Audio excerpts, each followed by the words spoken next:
거룩한 예배에 나오신 성도님들을 주님의 이름으로 환영합니다. 기도가 한 송이 장미처럼 피어나는 5월 가정의 달입니다. 예배를 통해 모든 가정마다 근심과 걱정이 떠나고 새 힘이 충만하게 되기를 주의 이름으로 축복합니다. 이제 예배합니다. 하나님께 예배하는 사람은 영과 진리로 예배해야 합니다. 아멘. 에덴에 가정 세우고 보시기 좋았다 말씀하신 하나님 아버지, 가족주일 모인 성도들에게 소망과 기쁨의 5월을 허락하시니 감사합니다. 어른들은 자녀들에게 믿음의 유산을 물려주고 자녀들은 믿음을 유업으로 이어받으며 우리가 기쁨으로 함께 예배합니다. 성령님의 지혜와 능력을 우리 모두에게 부어 주옵소서. 교회의 머리이신 예수님의 이름으로 기도하옵나이다. 아멘.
오늘 우리에게 주시는 하나님의 말씀은 베드로전서 1장 23절에서 2장 10절의 말씀입니다. 하나님의 말씀을 봉독할 때 경청하시기 바랍니다. 여러분은 다시 태어났습니다. 그것은 썩을 씨로 그렇게 된 것이 아니라 썩지 않을 씨 곧 살아계시고 영원하신 하나님의 말씀으로 그렇게 되었습니다. 모든 육체는 풀과 같고 그 모든 영광은 풀의 꽃과 같다. 풀은 마르고 꽃은 떨어지되 주님의 말씀은 영원히 있다. 이것이 여러분에게 복음으로 전해진 말씀입니다. 그러므로 여러분은 모든 악의와 모든 기만과 위선과 시기와 온갖 비방하는 말을 버리십시오. 갓난아기들처럼 순수하고 신령한 젖을 그리워하십시오. 여러분은 그것을 먹고 자라서 구원에 이르게여야 합니다.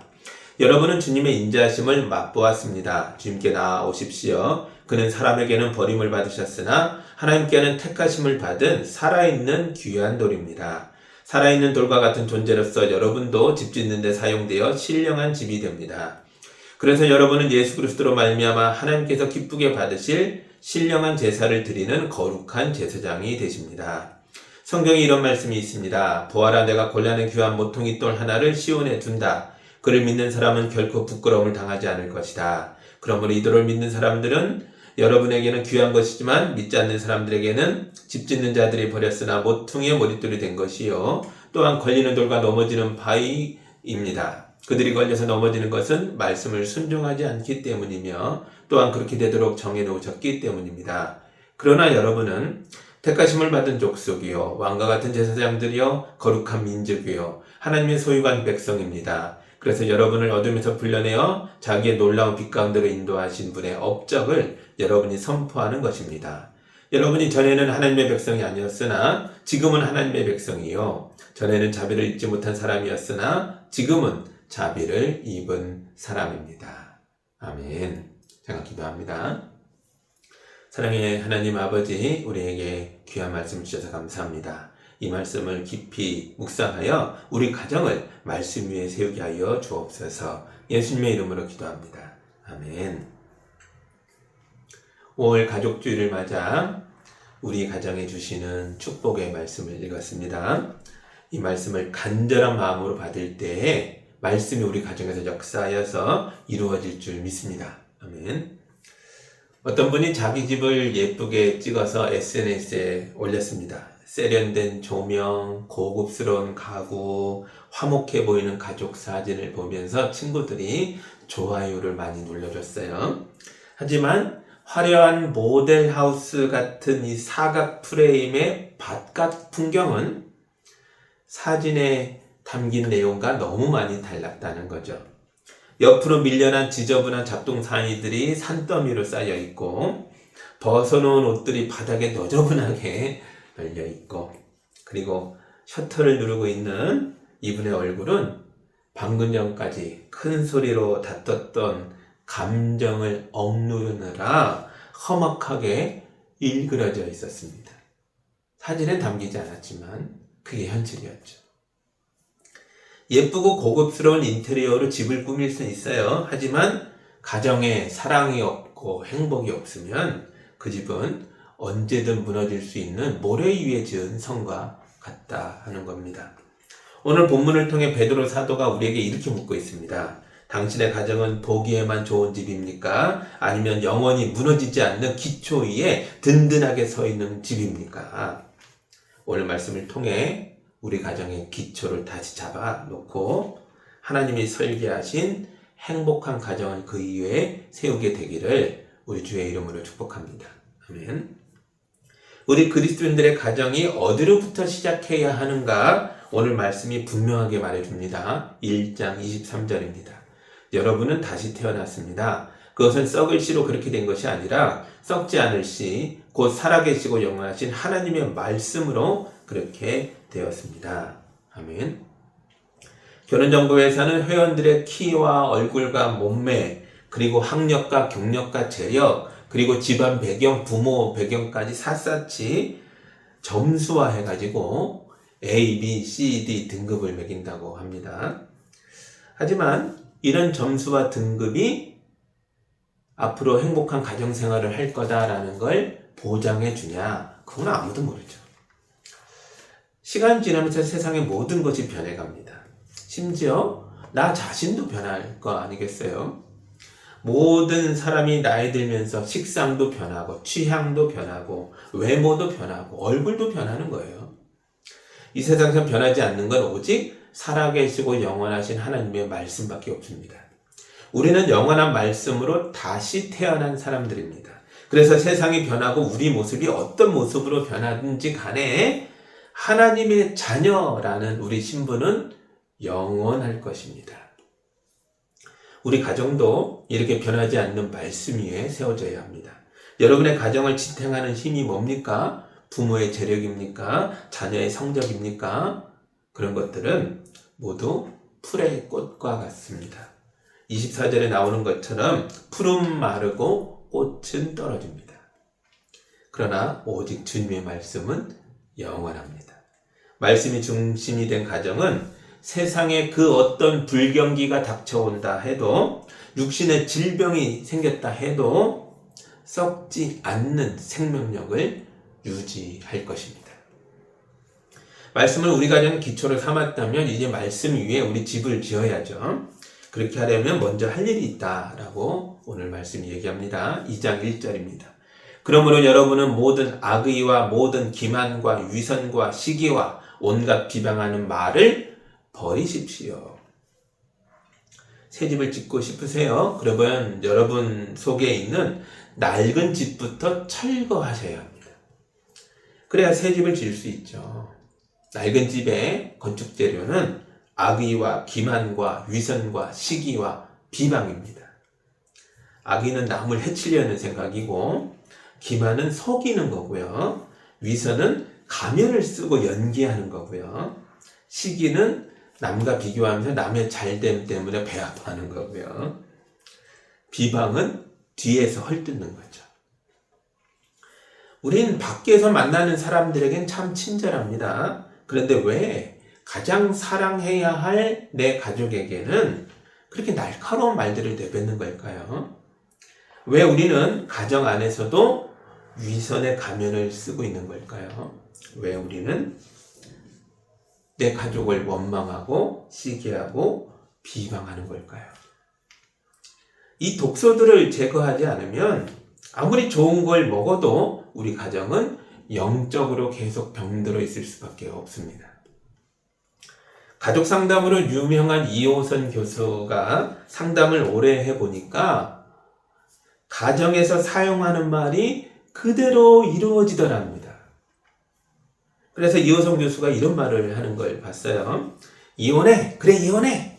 이런 말 하는 부부는 열의 9이 이혼하더라. 그러니 정말 이혼할 생각이 아니라면 혀를 깨물어서라도 나쁜 말을 하지 마세요. 정말 공감 가는 말입니다. 사람의 입은 우물과 같다라고 성경이 말하고 있어요. 한 우물에서 축복과 저주가 동시에 나올 수 없다는 거예요.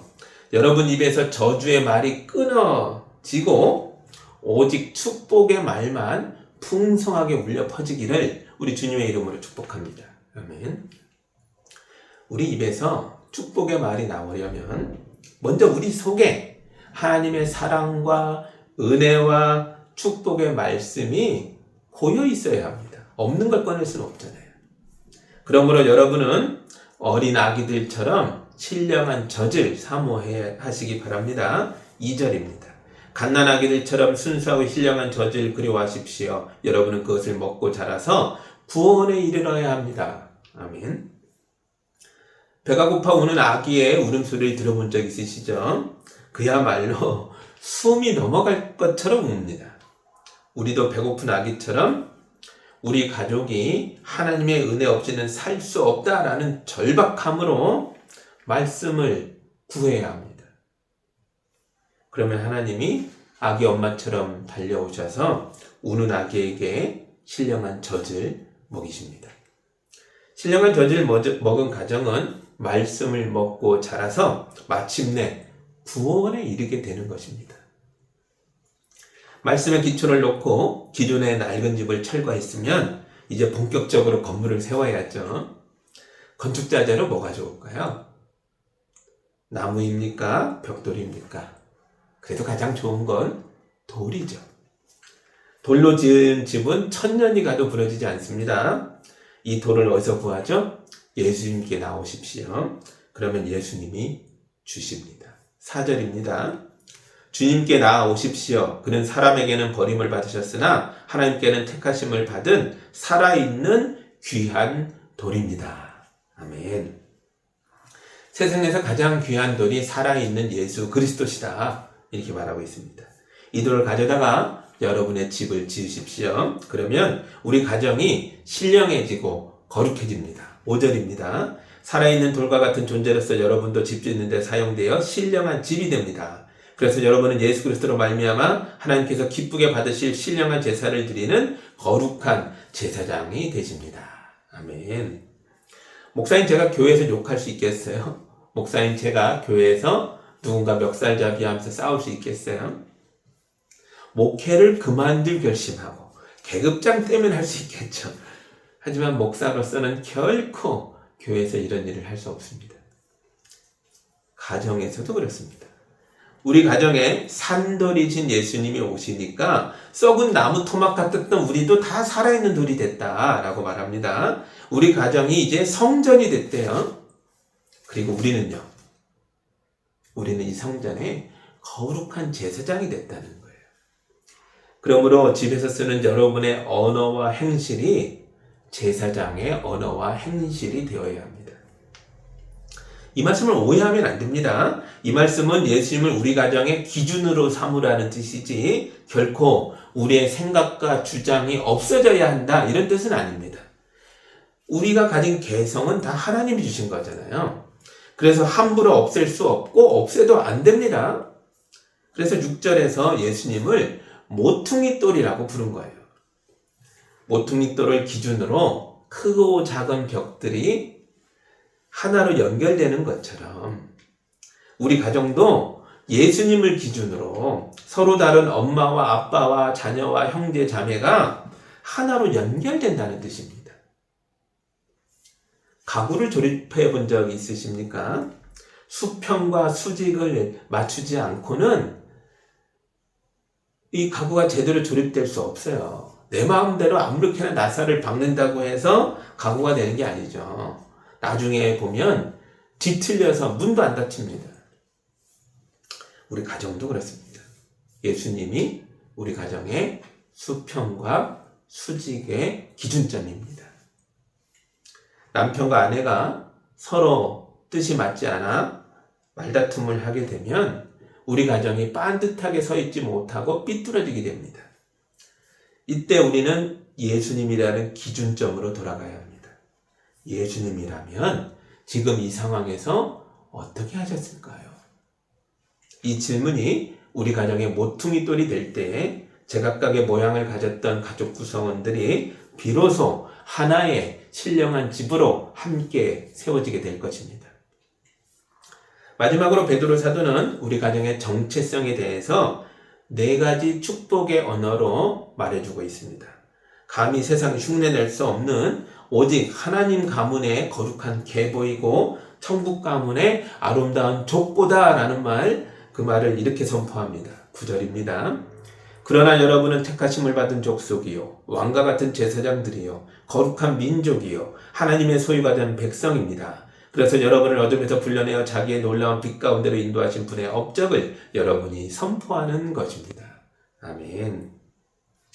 옛날 얘기에 왕자와 거지 이야기를 아시죠? 왕자가 거지 옷을 입고 거리에 나앉아 있을 때 배고픔에 떨며 남들이 버린 찌꺼기를 주워 먹었습니다. 자기가 누군지를 잊어버렸기 때문에 그래요.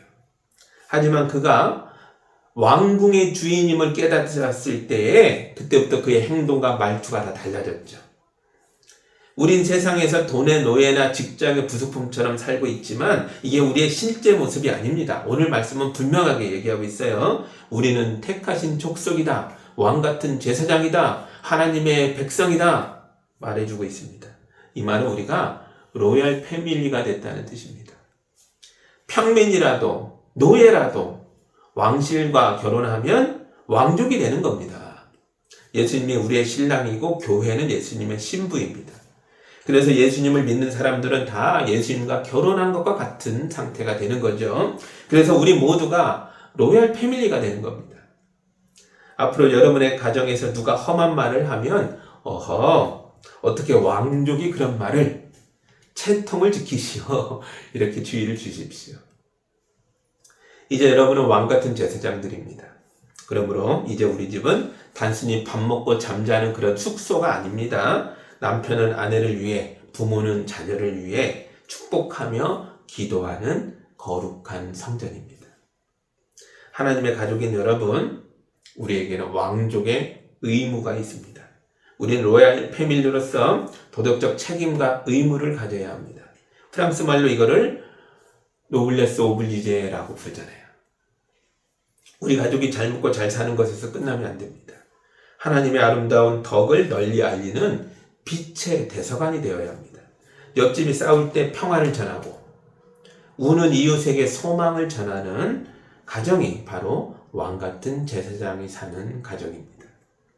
이제 여러분의 과거를 돌아볼까요? 10절입니다. 여러분이 전에는 하나님의 백성이 아니었으나 지금은 하나님의 백성이요. 전에는 자비를 입지 못한 사람이었으나 지금은 자비를 입은 사람입니다. 아멘. 과거에 우리는 하나님 백성이 아니었다는 거예요. 그러나 지금은 하나님의 백성입니다. 과거에 우리는 상처 많고 소망 없고 이기적인 사람들이었어요. 그러나 지금은 하나님의 자비를 입은 사람들입니다.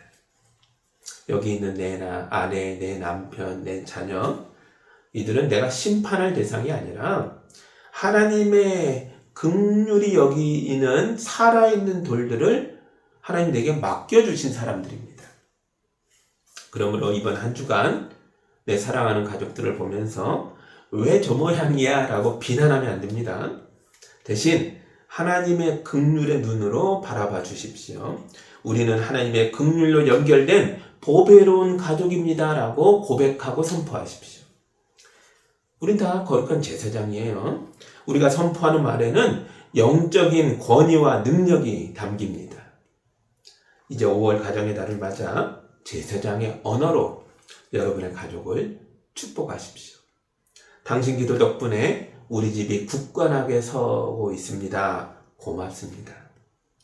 우리가 돈 때문에 결혼한 거 아니잖아요. 당신만 있으면 돼요. 당신과 함께 있어서 행복합니다.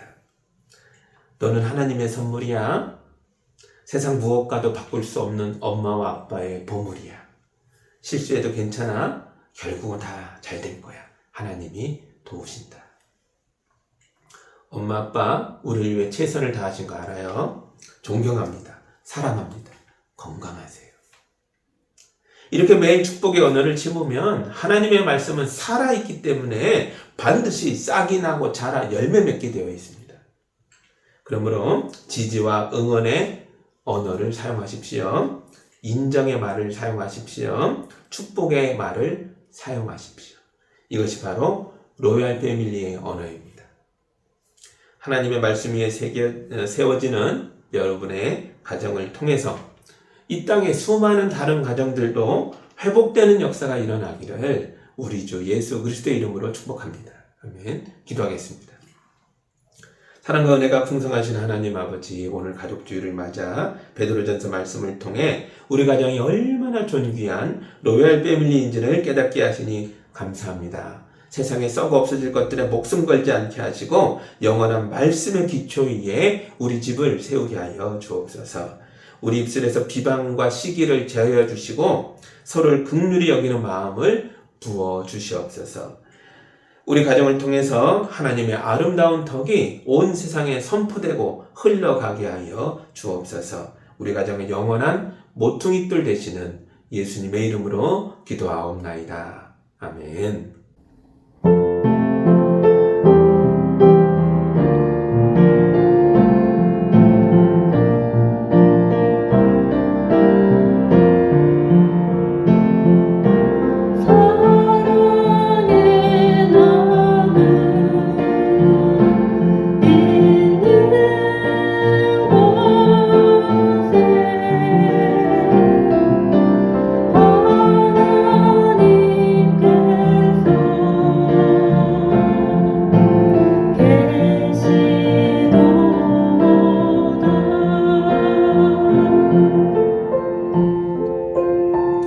사랑의 하나님 아버지, 우리 성도들이 거룩한 예물을 올려드립니다. 이 귀한 예물 속에 하나님의 능력이, 인재가, 거룩하심이 담겨 있어서 교회를 세우고 세상을 올라가 많은 생명을 살리는 데에 아름답게 쓰이게 하여 주옵소서.